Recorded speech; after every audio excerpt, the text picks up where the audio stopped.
Hey everyone, this is Tim from YourSixTech. Today in this video, I'm going to show you how to delete or remove a channel or an application from the home screen on your Roku Express. And this is very easy to do. Now if I scroll on through here, if I try to press the OK on the application, I will actually select it. But to remove it, what I want to do is press the astric key up here for more options. So let's go to one of these applications or channels. Then right next to the microphone, we can press the astric key. So let's press this for more options.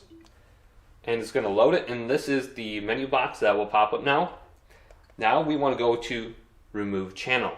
Then if you look above it, we do have the option to move the channel, and we can rearrange it on the screen. But if we go to remove channel right here and select this, it says confirm channel removal. Are you sure you want to remove Voodoo? Let's go to remove. And it's removing it from the home screen. Now, I don't see it under my list, and it says 46 items instead of 47 items. So you can easily delete or remove the application via that method. If this video did indeed help you out, leave it a big thumbs up, and subscribe to my channel down below for more tech videos coming up next on YourSixTech.